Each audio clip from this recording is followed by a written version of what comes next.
Hello everyone, welcome back to my channel. So hope so you are doing great, and in this video we are going to discuss a very important topic, that is pregnancy induced hypertension. So we will discuss each and every point, the important point related to this topic.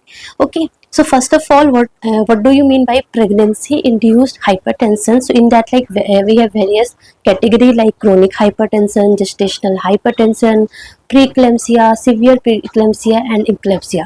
So you have to distinguish this all the things. You have to know कि chronic hypertension में क्या हो रहा है, preeclampsia में क्या होता है. This is something very important. यहाँ से भी direct questions आते हैं, ठीक है ना. So this slide is something very important that you have to understand. So the first one is the chronic hypertension. So what do you mean by chronic hypertension? So hypertension means BP is more than 140 by 90. So if the BP is 140 by 90 or more than 140 by 90, then it is hypertension. Chronic hypertension means this BP, this hypertension is less than 20-week period of gestation and not come back normal after 12 week of delivery. It means कि जो mother है वो already hypertensive है. If mother is already hypertensive then it is known as chronic hypertension. Very important. Less than 20 week period of gestation and not come back normal after 12 week of delivery. Okay. Second हमारा है gestational hypertension. So as the name suggest, gestational hypertension. So hypertension during gestation, है ना. So that BP is 140 by 90 or more than 140 by 90 during gestation, means after 20 week period of gestation and come back to normal by 12 week after delivery of the baby, then it is termed as gestational hypertension. So I think you understand the difference between chronic hypertension and gestational hypertension. The third definition is preeclampsia. So P for preeclampsia and P for proteinuria. So if there is hypertension, that is BP is 140 by 90 and more than 140 by 90, उसके साथ साथ protein leakage हो रहा है, उसके साथ साथ protein in the urine है, then it is termed as preeclampsia. Understood? So hypertension plus proteinuria is preeclampsia. Second हमारा है, फोर्थ हमारा डेफिनेशन है, that is severe preeclampsia. So severe preeclampsia or also known as HELLP. So basically severe preeclampsia में क्या होगा, of course यहाँ पे भी हाइपरटेंशन है, प्रोटीनूरिया है, ठीक है ना. बट जो हाइपरटेंशन है, जो बीपी है, that is more then 160 by 90 है, ठीक है, प्लस प्रोटीनूरिया तो है ही है. साथ ही साथ क्या है कि ऑर्गन डैमेज होना स्टार्ट हो गया है. सो आपको क्या दिखेगा, आपको दिखेगा हेल्प. हेल्प मतलब कि हीमोलाइसिस, HE मतलब कि हीमोलाइसिस, L मतलब कि elevated liver enzymes and low platelet, ठीक है ना. सो HE हीमोलाइसिस, L मतलब कि एलिवेटेड, H मतलब हीमोलाइसिस, EL मतलब कि elevated liver enzymes and L मतलब कि LP मतलब कि low platelets, then it is termed as severe preeclampsia. So that is the diagnostic criteria for HELP is Tennessee criteria. And Tennessee criteria क्या बोलता है, haemolysis हो रहा है. हीमोलाइसिस कैसे पता चलेगा, if peripheral blood smear showing schistocytes or unconjugated bilirubin is more than 1.2 or if LDH is more than 600 international unit, it means there is haemolysis. Second है elevated liver enzyme, in that AST ALT क्या हो जाएगा, more than double, and low platelet that is less than 1,00,000, ठीक है ना. So that is the pre-eclampsia.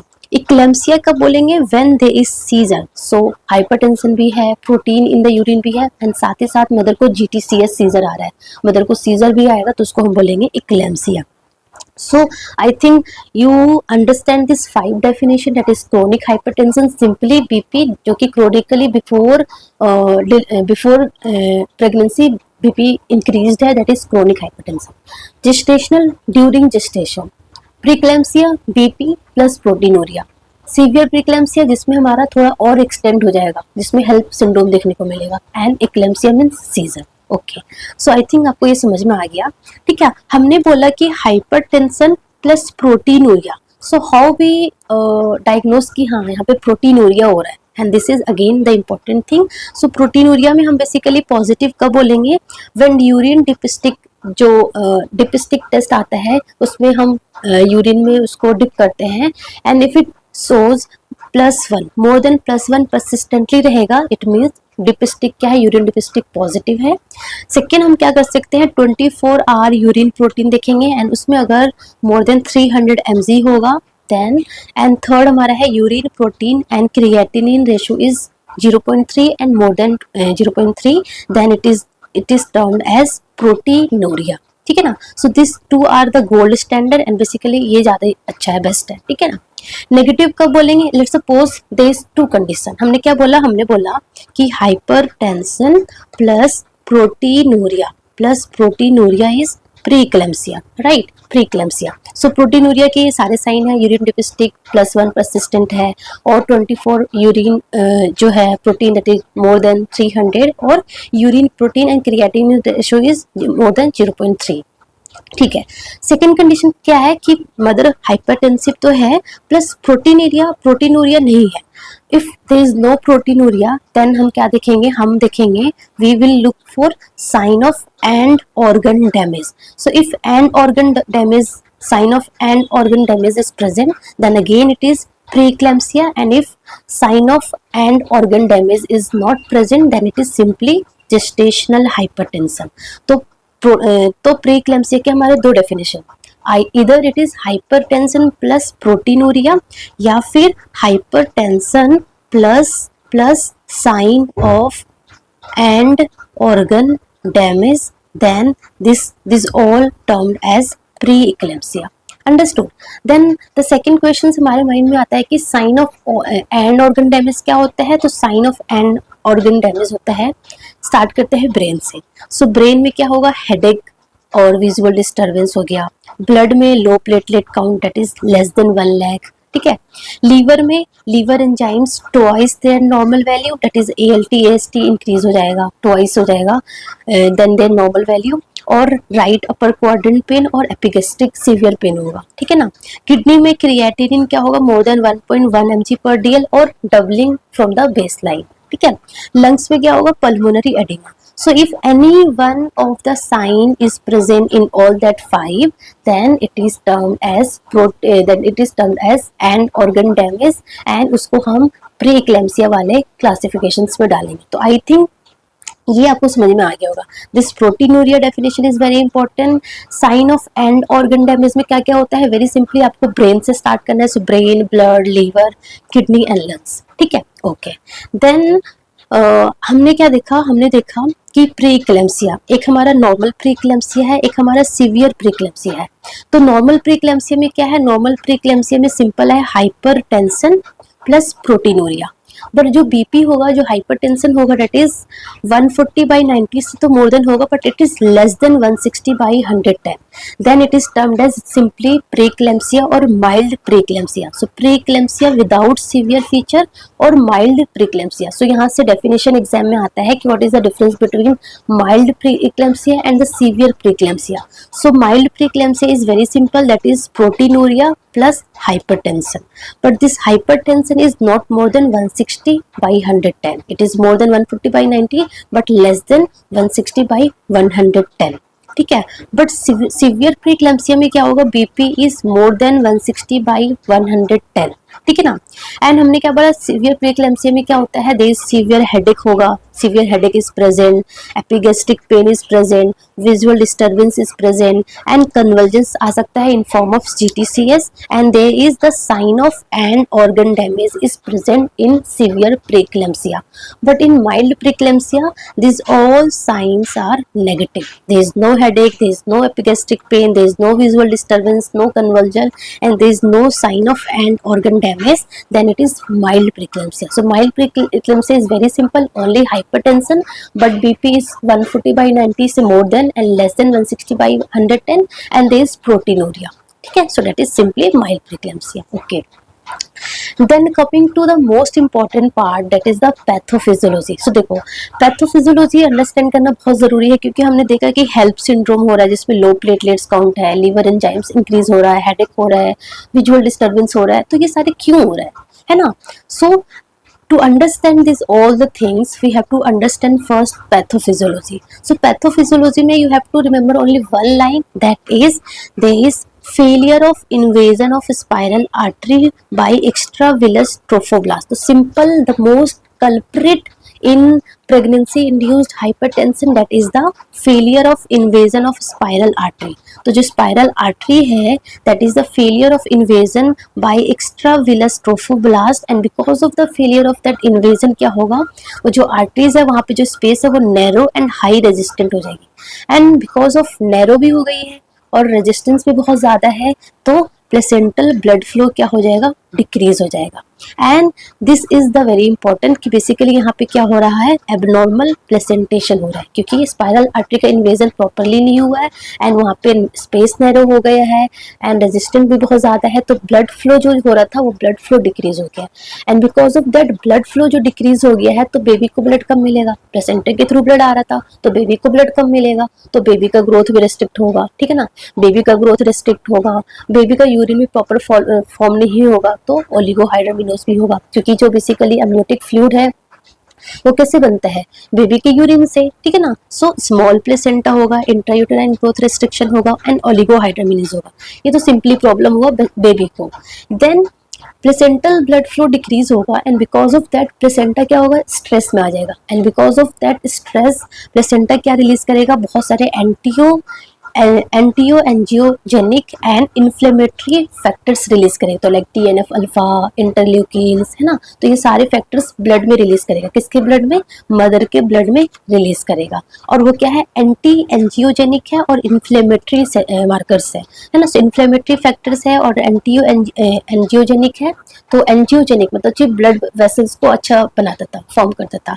अब यहाँ पे क्या हो रहा है कि वो एंटी एंजियोजेनिक है प्लस इन्फ्लेमेटरी फैक्टर्स भी है, तो ये क्या करेगा, ये वस्कुलर एंडोथेलियल को डिसफंक्शन हो जाएगा. मतलब कि जो एंडोथेलियल जो लेयर है ऑफ ब्लड वेसल्स, उसका क्या होने लग जाएगा, डैमेज होने स्टार्ट हो जाएगा, उसका डिसफंक्शन स्टार्ट हो जाएगा. So because of that damage क्या हो जाएगा, जो आर्टरीज है, जो वेसल्स है, वो क्या हो जाएगी, कंस्ट्रिक्ट हो जाएगी. सो वेजो कंस्ट्रिक्शन होगा तो बीपी बढ़ेगा, प्लस वेजो कंस्ट्रिक्शन होगा तो जो हमारे वाइटल्स ऑर्गन है उसको ब्लड भी कम जाएगा, ब्लड कम जाएगा तो ऑर्गन डैमेज स्टार्ट हो जाएगा. ऑर्गन डैमेज होगा तो ब्रेन को कम जाएगा तो विजुअल डिस्टर्बेंस, हेडेक हो गया. ठीक है ना, लीवर को कम जाएगा तो लीवर के एंजाइम्स इंक्रीज हो जाएंगे, किडनी को कम जाएगा तो क्रिएटिनिन इंक्रीज हो जाएगा. ठीक है ना, सो इस तरीके से सारा मसला चलता है.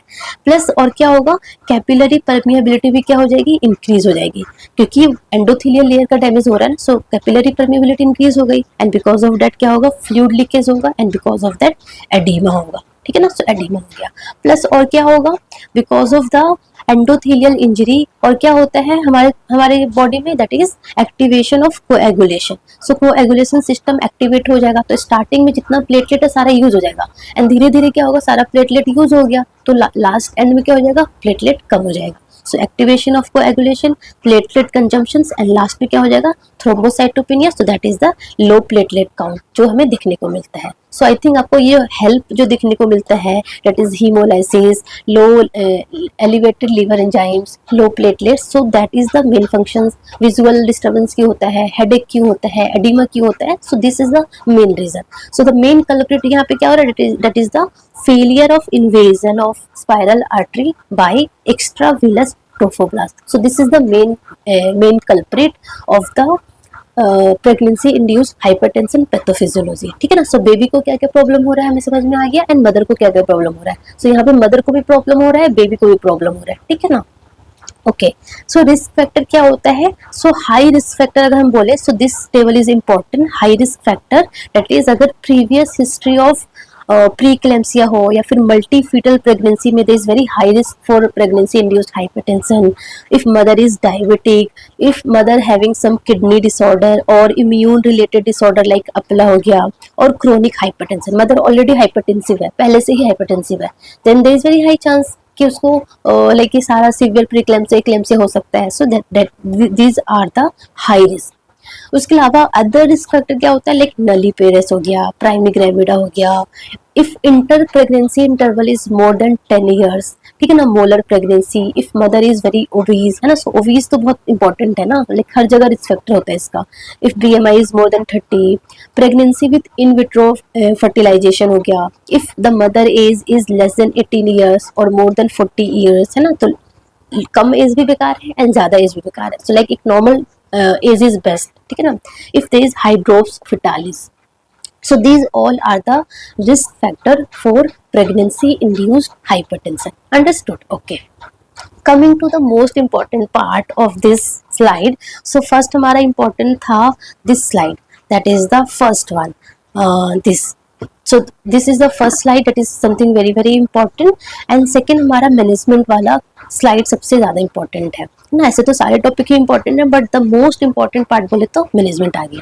सो मैनेजमेंट में ऑफ कोर्स अगर हम नर्सिंग मैनेजमेंट बोले तो BP monitoring is something very very important.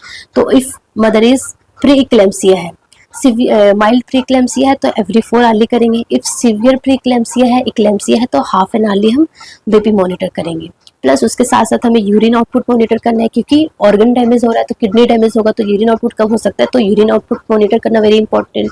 Urine protein monitor करना very important. Daily body weight monitor करना वेरी इंपॉर्टेंट, क्योंकि एडिमा हो रहा है, ठीक है ना.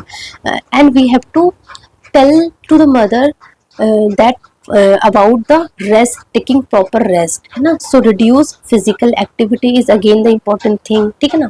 And very important fetal monitoring. Why? क्योंकि हमने देखा इंट्रायूटेराइन ग्रोथ रेस्ट्रिक्शन हो रहा है, क्योंकि बेबी को फीटस को ब्लड कम जा रहा है, and because of that intrauterine growth restriction हो रहा है, ओलिगोहाइड्रामिनोज हो रहा है. सो of course fetal monitoring is very important. So we have to educate the mother about the daily fetal count, है ना. सो किक काउंट आपको मदर को एजुकेट करना है, ठीक है ना.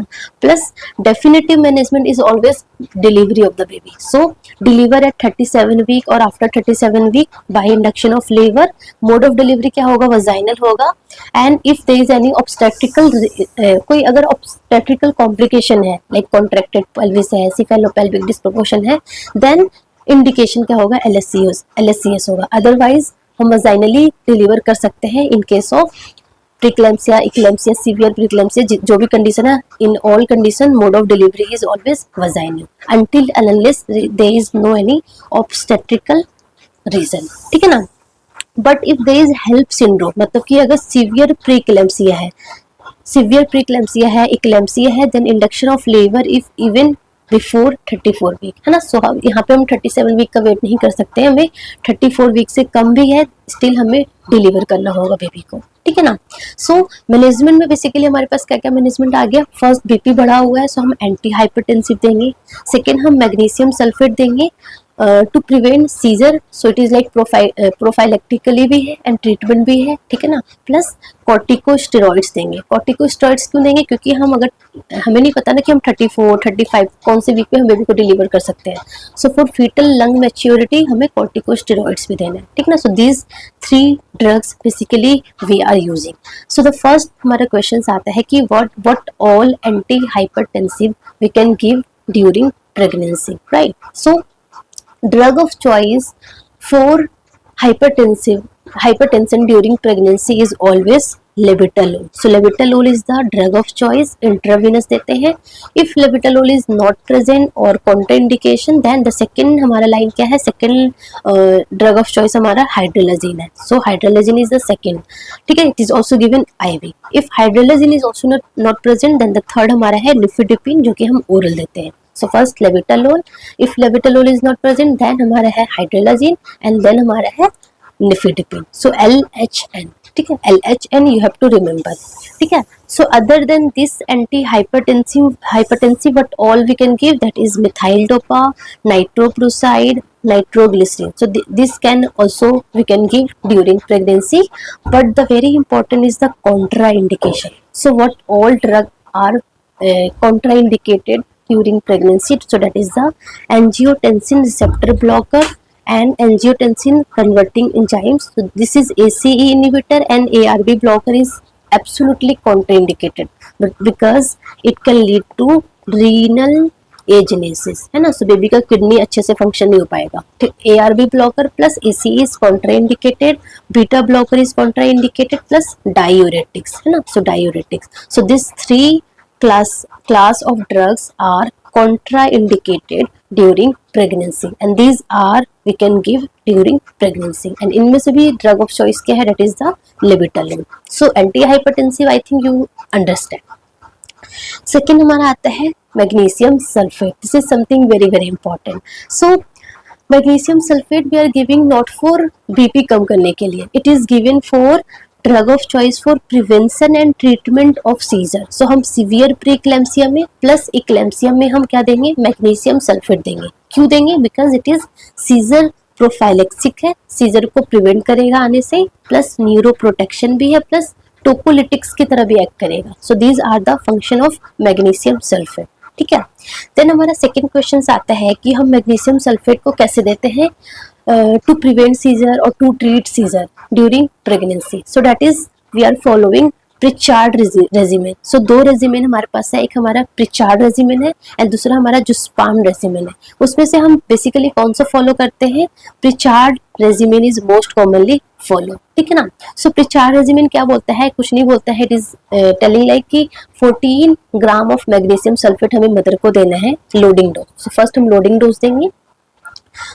लोडिंग डोज देंगे, उसके 4 आवर के बाद हम मेंटेनेंस डोज देंगे एंड ये मेंटेनेंस डोज कब तक देना है, टिल 24 आवर आफ्टर डिलीवरी और 24 hour after last seizure, whichever is later, तब तक हमें देना है। या तो हम 24 आवर लेटर डिलीवरी या फिर 24 hour last seizure, whichever is later. So that is the Pritchard regimen. ठीक है ना। कितना देते हैं, 14 ग्राम ऑफ मैग्नीशियम सल्फेट को देते हैं एज अ लोडिंग डोज। उसको हम दो पार्ट में डिवाइड करते हैं, दैट इज 4 ग्राम एंड 10 ग्राम। 4 ग्राम हम इंट्राविनस देते हैं 20% magnesium sulphate over 10 to 15 minute and 10 ग्राम को हम 5 में डिवाइड कर देते हैं एंड 5 ग्राम इन ईच बटक 50% देते हैं। Very simple. सो 14 ग्राम, 4 ग्राम, 10 ग्राम। सो 10 को हमने 5 में डिवाइड किया ना, तो 5 एंड 50%, तो 5 ग्राम इन ईच बटक 50%। एंड जो 4 ग्राम है उसको हमें ओवर 10 to 15 मिनट्स में देंगे, दैट इज 20%, है ना। सो 20% देंगे ओवर 10 to 15 मिनट में इंट्रावेनस। तो इसमें IV प्लस IM दोनों यूज करना है। ठीक है ना। सो 20% देते हैं, that is very very important, and 4 ग्राम देते हैं। ठीक है ना। सो ये आपको बेसिकली याद करना है। उसके बाद मेंटेनेंस डोज में हम क्या देते हैं, 5 ग्राम 50% intramuscular every 4 hourly in alternate बटक। So every alternate buttocks में हम 5 ग्राम 50% एवरी 4 आवर्ली रिपीट करते रहते हैं टिल 24 आवर आफ्टर डिलीवरी और 24 hour after last seizure. So that is the Pritchard regimen. Second हमारा है जुस्पान रेजिमेन, जिसमें सिर्फ ओनली IV है, यहाँ पे कोई भी IM यूज नहीं करते, ओनली IV यूज करते हैं। सो इसमें भी सेम है कि पहले लोडिंग डोज देंगे, देन मेंटेनेंस डोज देंगे and this maintenance dose will continue till 24 hour after delivery और फॉर लास्ट सीजर। ठीक है ना। Same the criteria is same like that कि maintenance dose is given till 24 hour after delivery or 24 hour after last seizure. Understood? Okay. So loading dose कितना देते हैं, loading dose is given 4 to 6 gram in 100 ml over 15 to 20 minute से, है ना। So 4 to 6 ग्राम देंगे and maintenance dose में हम 1 to 2 gram every hour हम रिपीट करेंगे इन 100 ml में। ठीक है ना। सो दोनों हम IV देंगे। ठीक है। So that is the Zuspan regimen. But very important thing is that कि जब भी आप मेंटेनेंस डोज देते हो, we have to check the therapeutic range, है ना। सो लाइक डिजॉक्सिन बहुत नैरो थेराप्यूटिक रेंज होता है ना। लिथियम बहुत नैरो थेराप्यूटिक रेंज होता है, ऐसे ही मैग्नीशियम का भी बहुत नैरो थेराप्यूटिक रेंज है and that is 4 to 7 milliequivalent per litre. So therapeutic range of magnesium is 4 to 7। 4 से कम होगा तो कोई एक्शन नहीं होगा, 7 से ज्यादा होगा तो टॉक्सिसिटी स्टार्ट हो जाएगी। ठीक है ना।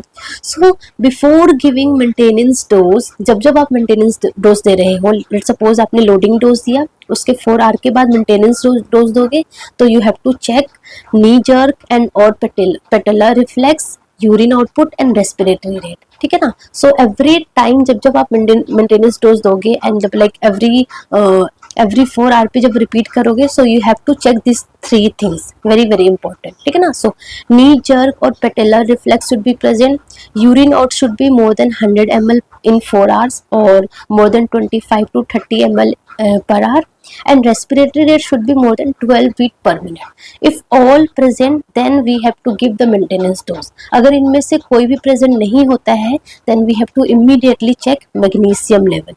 And अगर magnesium more than 7 है, toxicity है, तो we have to immediately give calcium gluconate or calcium chloride. So that is the antidote. So antidote of magnesium toxicity is calcium gluconate, जो कि हम कैसे देते हैं 10 10 10, that is 10% in 10 ml/NS over 10 minutes में देते हैं. So that is very very important, you have to remember, and this is something very very important. These three things you have to check and then you have to give. ठीक है, okay. Then next question क्या पूछते हैं कि first sign of toxicity क्या है. So first sign of toxicity magnesium sulphate toxicity is the absent knee jerk reflex. So if the magnesium level is 10 और more than 10 milliequivalent per litre, तो सबसे पहले कौन सा साइन एब्सेंट होगा, that is the knee jerk absent हो जाएगा. ठीक है. सेकेंड हमारा है कि at 12 milliequivalent per litre पे रेस्पिरेटरी डिप्रेशन होगा, and at 15 milliequivalent per litre पे रेस्पिरेटरी पैरालिसिस हो सकता है, and at 25 milliequivalent per litre पे कार्डियक अरेस्ट हो सकता है, एंड देन डेथ हो सकती है मदर की. ठीक है ना. So we have to check this three is something very very important. ठीक है ना. So knee jerk, urine output and respiratory rate. Okay, first is knee jerk, सबसे पहले नी जर्क एब्सेंट होगा. ठीक है. And other than this sign, other sign can be present like diaphoresis mother को होगा, स्लरिंग ऑफ स्पीच होगा, flushing होगा. So that's the normal thing. Mainly you have to remember this three things very importantly. ठीक है ना. सो I think आपको ये easily समझ में आया होगा. The most important part of this lecture is the magnesium sulphate. यहाँ से every time they ask the questions like the toxicity, the first sign of toxicity, normal therapeutic range, the regimen, the Pritchard regimen, the Jouspan regimen. ठीक है ना. Plus what all the antihypertensive we can give during pregnancy, and basically what is the difference between the chronic hypertension, gestational hypertension, preeclampsia, severe preeclampsia and the eclampsia.